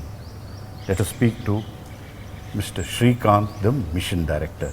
Thanks a lot, Kalpana ji. May you give India many more missions and make India proud. And let's soon have a man or a woman from India landing on Moon or Mars. It may not happen in my lifetime, but it will happen in your lifetime, and I look forward to that. Thanks a lot. Thanks a lot, sir. We are speaking to India's moon stars, the people who made Chandrayaan 3 a success, the bench level people who made India proud. We spoke to P Veeramuthuvel, whom I called Shiva. He was the project director for Chandrayaan 3. We spoke to Kalpana, the associate project director, whom I called Shiv Shakti, also Nari Shakti for ISRO and India. And how can we forget Nataraj? So we speak to Mr. M Srikanth, and he, in a way, performed the Tandav Nritya for Chandrayaan 3. And those who don't know, Nataraj and Tandav Nritya is all about that cosmic dance by Lord Shiva, embodied in our tradition, also seen at Bharat Mandapam, also seen at CERN in Geneva, given by India. After the launch vehicle Mark III took Chandrayaan 3 into an earthbound orbit, beyond that, all of the dance around Earth, then going into the moon orbit, getting caught there by the embrace of the moon, until soft landing was, in a way, all on the shoulders of Mr. Srikanth. And he has a moon-like surface and a smile which is very disarming. Mr. Srikanth, once the launch vehicle put Chandrayaan 3 into a precise orbit, and it gave you a beautiful orbit and saved a lot of fuel for you. Yes. How did you go about beyond that? Yeah. See, actually once the satellite as a composite gets separated from the launch vehicle, the real activity of the satellite starts. First is the whole composite as a whole. It is having propulsion module over that lander is there, inside that rover is there. The whole composite module is controlled by the propulsion module, which will be acquired to a nominal altitude, so that we are having thermal and power safe conditions, and the 3 satellite in 3-axis stabilized control now with the wheels. This is what first important activity will do. Next, establishing the communication all parallelly will be going on. After that, we have to perform a earthbound maneuvers with using our LAM engine on the propulsion module. Before that, the prerequisites for our engine, LAM engine to start functioning for the burn, we have some basic requirements, like we need to calibrate our inertial system sensors on the propulsion module, and also have the correct assessment what is the parameters which have changed from ground to in orbit. So that we will do before the burn. We are applying that matrix and then a burn is performed. And for every burn we have axiometer based sensor which will cut off the burn once the acquired delta V is achieved. So like this we repeat each and every burn precisely, meticulously by planning appropriate calibration, and after the burn post assessment, like that all the burns we have carried out in earthbound phase, then we have T, Li, then we have a 4 to 5 days of cruise phase what you call, then we have LOI, lunar orbit insertion, then again we have a LBNs, burns around the moon to come to an orbit where lander can separate from the propulsion module.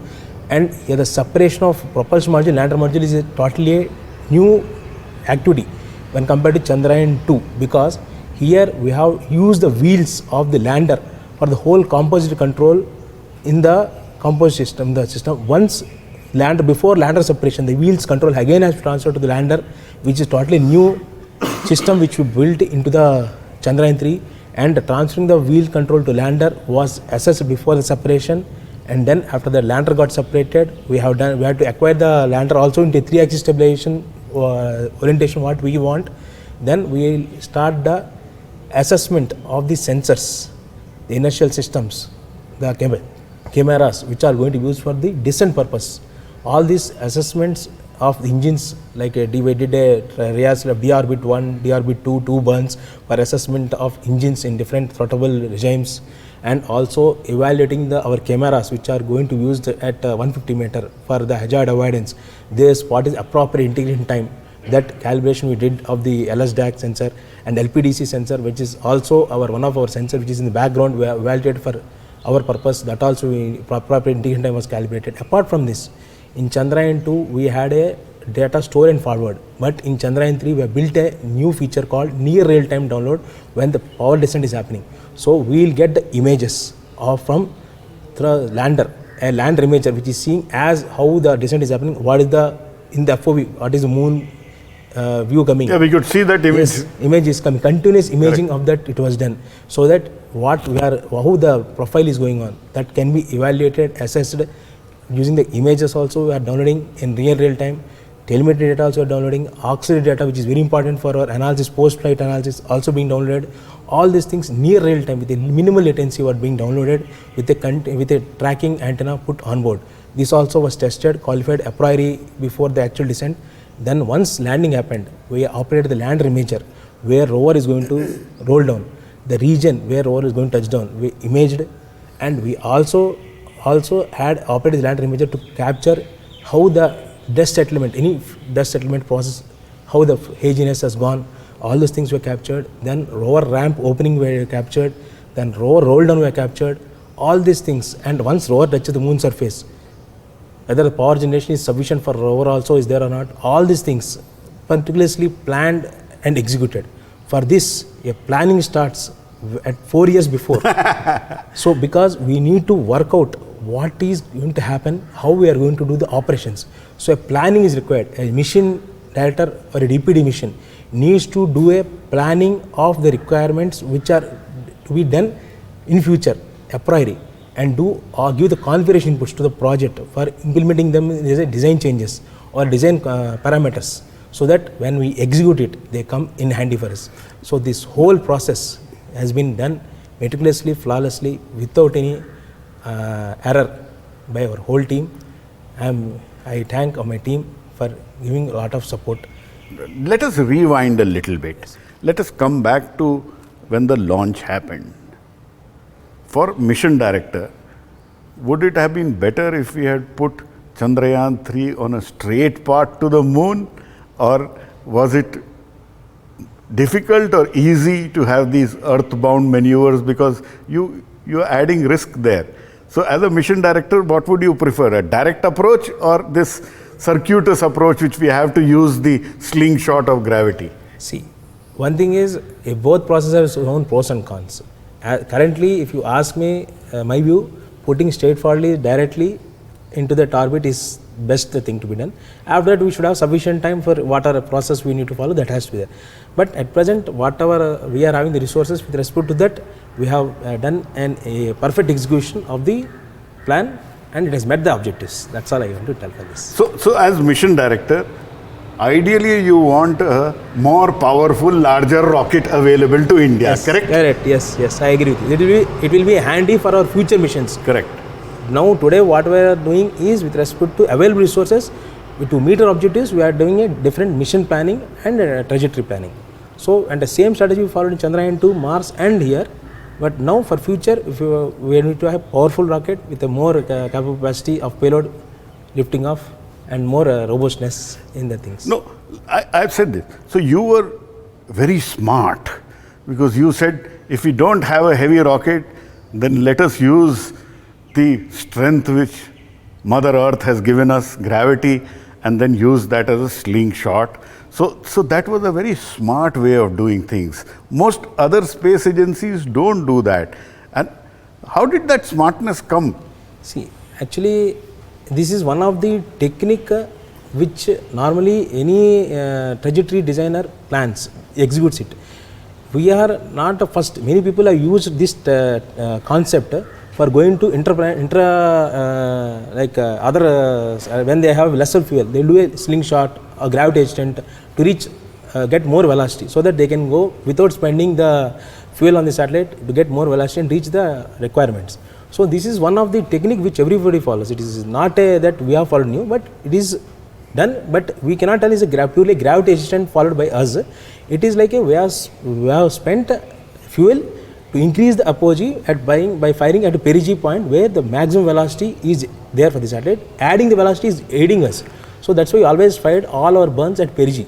That is the advantage we have planned. That is a planning aspect. Now, a lot of people have asked me, see, you're shooting the satellite which is Chandrayaan 3 when it is closer to the Earth and then going all the way nearly 4 lakh kilometers away to the moon. How do you aim it? Because the Earth is rotating, moon is rotating, the sun is having its effect, so is Chandrayaan 3 moving. Yeah. How do you aim it so accurately? How do you decide the physics? Yeah, I'll tell in a very simpler sense. See, our objective here was landing. So we know our landing site and the landing latitude and longitude, and it should be in sunlit region. That's our requirements. So when the satellite is capturing the moon orbit and on landing day, satellite has to be over that longitude. That is what our objective. So what we do is we did the back propagation. Means if this is the requirement, when we have to do the capture of the moon, that date gets fixed. Then if this is the lunar orbit insertion date fixed, then how many days before we have to do the TLI, trans-lunar injection, that is fixed. Then from there we see that how many orbits we have to spend in the earthbound phase to get the our OD, orbit termination, we require some few specified amount of time.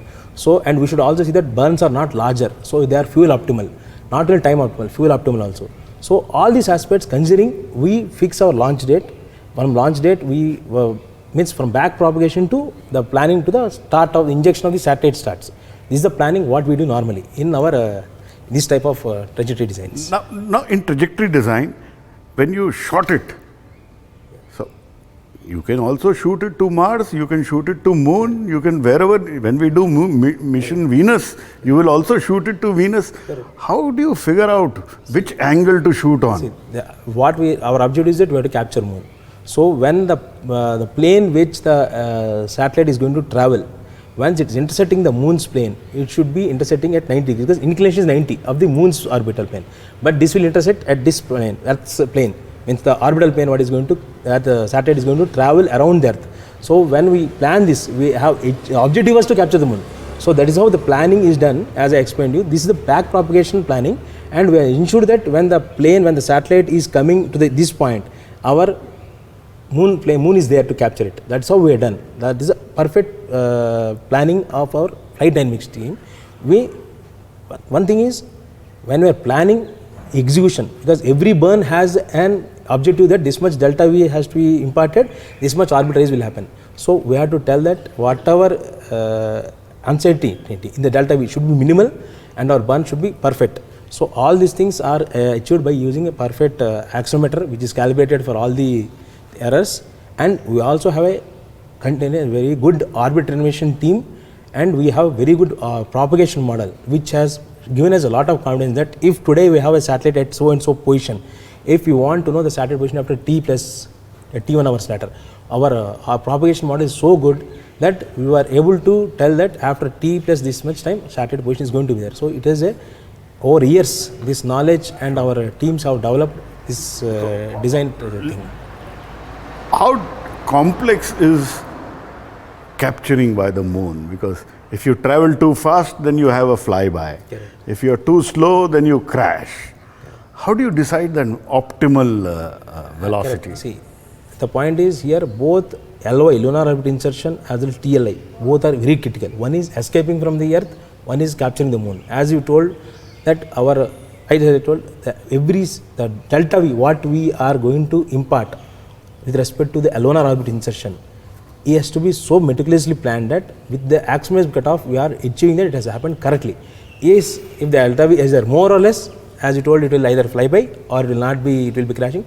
Is all this. So that is how our systems, our navigation systems, national navigation systems have been calibrated and performance has been assessed before we go to LOI. So all these assessments in the earthbound phase, we have carried out all these assessments, each of the sensor, including our national navigation, accelerometer, gyros, all these things were calibrated well, and we have seen that with respect to the planning, what is the uncertainty we are having, we are within the limits. That's how we have calibration done. That is how the whole system and design has been done. Now, let's jump straight to a phase where you are already in the moon orbit, and while you are accelerating in the earth orbit, in the moon orbit you have to reduce the velocity, so your engines are performing in a different fashion. There the propulsion module was there, and here you had the Vikram Lander's engines and all liquid engines firing. Let's come straight to the deorbit and to the soft landing. Okay. How many hours before deorbit did you tell Vikram, here are your commands and here is how you have to perform, so that at 6:04 p.m. you have a beautiful soft landing? How much time before that? See, for answering your question, there is the 6 days of activities there in this before power descent starts. One is the our LBN 5, lunar burn 5. Once it is over, the whole composite is in an orbit around the moon of 150 by 150 around. After that, both PM and LM get separated. Once lander gets separated, we have within 1 day from separation the deorbit 1, which where engines are lander Vikram engines are used to be for assessing throttling of at lower and higher throttling regimes. So we have downloaded it, and we are told this burn should parameters what are required to happen were uplinked around 15 hours before. So all things were uplinked, verified. Yes, at the same time T1 you have to perform this. Performance burn is over. After data download was done to assess that how the system has behaved. The data was analyzed and we got ready for the next one within 24 hours again. So next one was carried out deorbit 2, where we have done different throttle regimes of all the 4 engines, 2 engines, all these things were done, which is for requirement is to assess the engines at higher throttle and lower throttle, what is uncertainty in the engine thrust, which can be used for our actual descent. So we have calibrated engines in these first 2, deorbit 1 and deorbit 2, and we also met the requirement that our satellite should be in 100 by 30 kilometers after deorbit 2, so that we in these 4 days when we are around the moon with 100 by 30, we are able to evaluate our actual sensors like our LSDAC, LBDC cameras. These cameras with integration time has been operated and finalized what is the optimal integration time for the capture of when the descent is happening, so that we get our hazard avoidance information. Apart from this, we also done the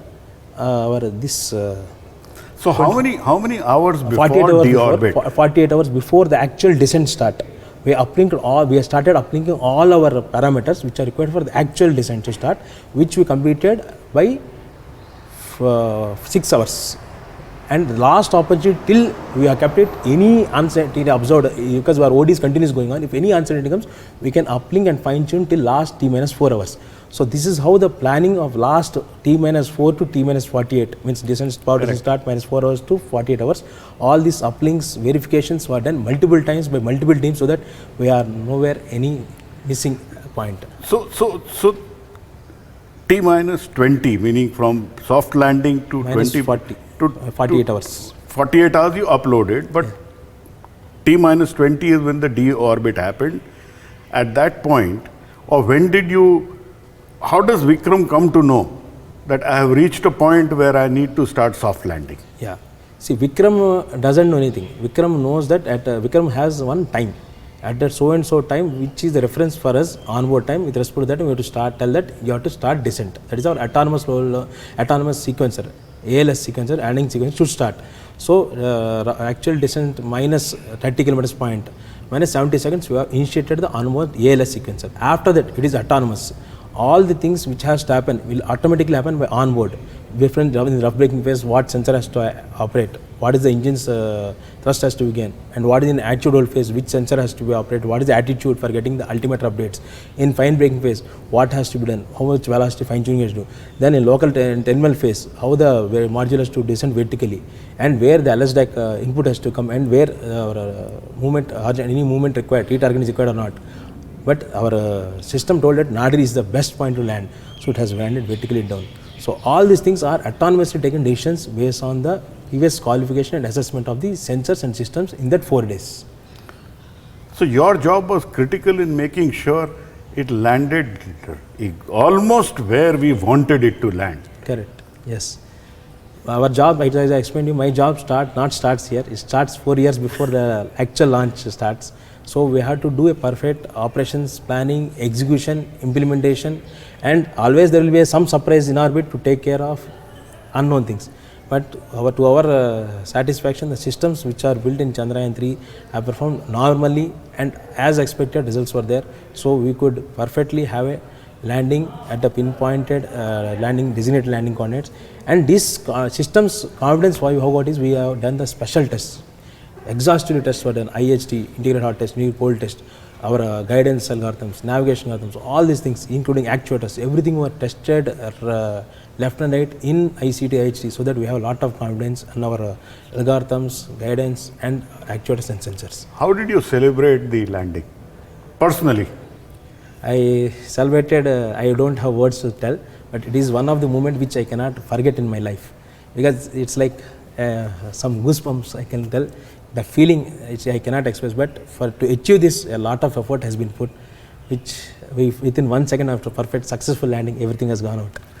But your job did not end, because landing was one part, and then Pragyan and the communication between Pragyan, Vikram and orbiter, your work continued. Yes, that actually landing is one objective of the mission.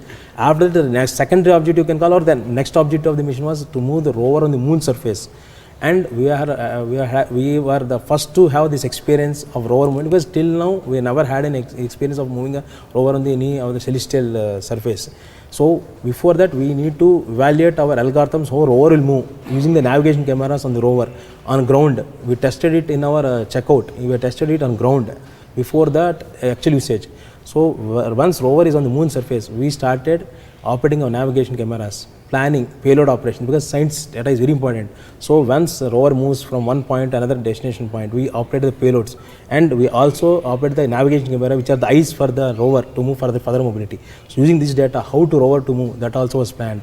So all this 24/7 this planning was done, and we moved around 100 meters, which is milestone which we have met with a lot of effort, and our teams have worked day and night for me. Did you expect it to move 100 meters? Our aim was to move maximum as much as possible. We have put that, yes, we have to move maximum movement distance around 150 meters and get the science data as much as possible, because this is a new area and new data. Correct. Which nobody has, our scientists or our application people don't have this type of data. This is very useful data. So we have given equal importance for science as well as maximum mobility. So we could move 100 meters totally in a 14 days period. How did you have to go to Pragyan, took one and then it had to come back, it found a crater? Yeah. Did we not plan that? See, see, the point is we have had an OHRC imaging which was then Chandrayaan 2 orbiter. Using that we got a first cut assessment how it has to move. But rover can move, that resolution is 32 centimeters, but this is 1 centimeter resolution navigation camera. See, navigation camera can give a range of 5 meters to 10 meters, means from the where current position to 5 meters to maximum 10 meters. So when rover is going to move from here to there, only 5 meters we know. Beyond that, we don't have any knowledge. Only OHRC can tell us to a first cut information that there is something not to be done. Based on that, we try to merge our OHRC knowledge as well as our navigation knowledge and try to move. But the point is, good thing is, once we reach the crater, we can do the science there. So we went to the crater rim and got the science data and came back. So that we have used for an advantage for us, that going to near to a crater and getting science data is one more plus point for our scientists. And you also got us that beautiful image on the way back of the Vikram Lander on the lunar majestically standing on the moon surface. Yes. So when we backtracked, we got something. Yes. It was not as if we did something. We wanted some things have been done intentionally. Like example, I will tell. Now where our rover is standing, the rover path, because tomorrow if wake up happens, onboard automatically rover will move 3 meters. So we need to do that backtrack of 3 meters, keep it a position where rover is safe. So that is how the planning was done a priori. So tomorrow when rover comes on, it will move 3 meters, but it is safe. So that is how the full planning has been done. As mission director, were you scared when suddenly the team said we want to do a hop? You had no plans for doing a hop. As mission director, what went through your mind? First thing is, as a mission director, anything comes, we have to see as what is the objective of each test. Yes, it has taken me a surprise, but yes, we have to do it because for future, because all our objectives have been met. Now the next purpose requirement is our future purpose, what we want. For that purpose, our chairman and UR director, both of them had told we should do an hop. Yes, the credit goes to both of them. They asked us to perform this experiment hop, and they stood with us. And we within 24 hours, our teams done the hop, and we have moved 40 centimeter in the position displacement. Yes, we have done it and demonstrated that yes, our systems are working, and hop is a successful experiment. It was a last moment, a new requirement came up from our management. Yes, we have done it successfully. So you were with the team when they wanted to do the hop? Yes. So Vikram, one soft landing and one more soft landing after that in a hop, and who knows, if it wakes up, there is still 60 plus kilograms. Yes. Maybe the team will want mission director to do another hop. Who knows? Are you prepared for that? We'll, as things progress, we'll work out. At present, we want first thing, systems should wake up. We have to assess that systems are working perfectly normal. Then only next level of planning we'll plan at present. See, for people in Chandrayaan 3, they got a break after the mission. Yes. For you, as mission director, from Chandrayaan, you also then jumped into Aditya. Yes. Don't you want a break? See, break is correct, but the point is, these are two important responsibilities which are assigned by management to me, which I have been working from last 5 to 6 years. For Aditya was 10 years, and Chandrayaan 2 onwards I have been working. See, the point is, we have to put our effort, 100% effort for the organization which has given me something as a responsibility. They had a faith in me. So I had to fulfill that. Yes, some break is required. Now I'll take break. After these two are successfully met all the objectives. Now, beyond that, what are the plans? Before that, let's spend a little time on your early education and family. Where did you study, and how did you come to be at ISRO? Actually, my initial days of schooling and my intermediate or plus 1, plus 2 happened in Machilipatnam, which is in Andhra Pradesh. Then I moved after to Andhra Visakhapatnam, where I did my graduation in Andhra Avian College. Then I did my MS Electronics in Andhra University. Then I went for MTech Instrumentation in Indore University. This is and next after that I joined, given an interview in ISRO. So I got selected. I joined here. So is ISRO your first job? Yes. No, nothing else. You enjoy the job? Yes. Actually, my aim was, when I was doing education also, I wanted to do something for the country. Either it can be armed forces, defense, or any R&D organization. But finally, I felt that yes, my spoon of food is R&D, where I can give more contribution for the thing. So I took up R&D. But how do you work with this team? Because you have the hardware team, you have the scientists, The hardware team has certain requirements, the scientists have different requirements. They will want maximum science. The hardware people will say we can't do such. And you are the interface. How do you balance this? As you told, it is a balancing. It's a trade-off between the requirement, objective, as well as what is the resource availability. So we have to do a marriage of these two. So a marriage is that meet the science objective as well as operate the whole system within the allowed constraint without any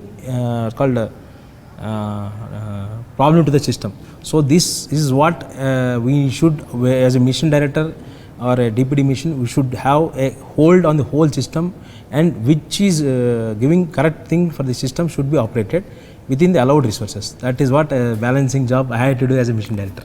Thanks a lot for speaking to me. And I know you had a long night and you've been waiting patiently to speak to me. And so beautiful to see Vikram in 1:1 configuration behind us and to see the real moon stars of India. And may you bring more glory to India and for the entire team. Thank you, sir. So that was a discussion with the India's moon stars. And as you heard Mr. Srikanth tell us that it was a marriage between different teams.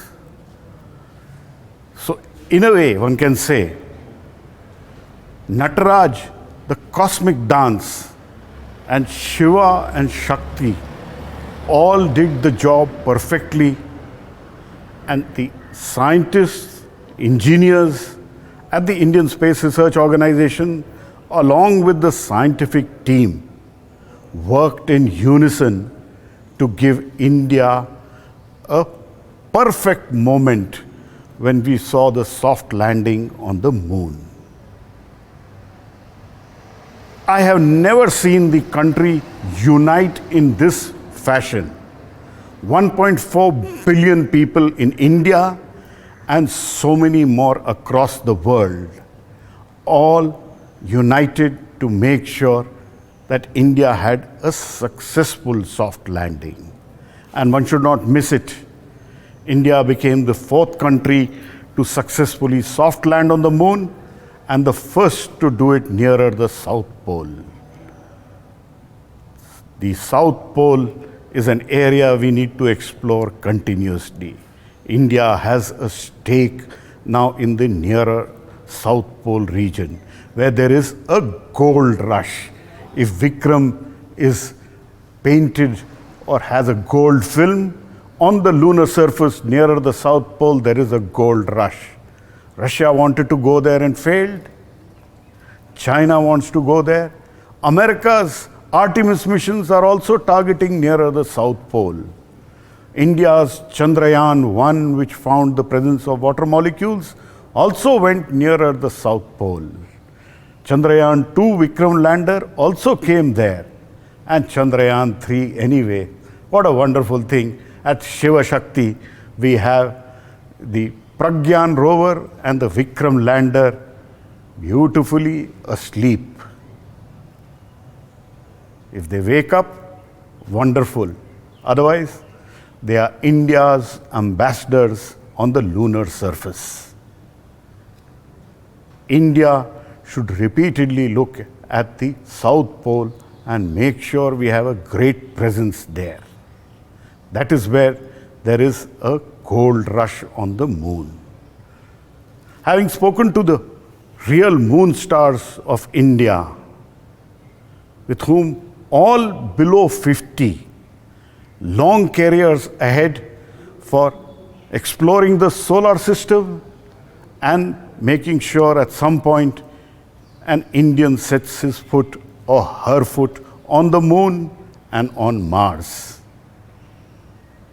Wishing the team Chandrayaan, team ISRO, and team India more laurels. There has never been a more uniting moment for India than the soft landing nearer the South Pole. With the 1:1 model of Vikram and Pragyan in the satellite facility of ISRO, where Chandrayaan 3 was fabricated, with camera person Kumar, who has ably held his camera for such a long duration to conduct these extensive interviews which will last a lifetime for India and be a learning for people. With these two beautiful Vikram and Pragyan, Pallava, Bagla for NDTV.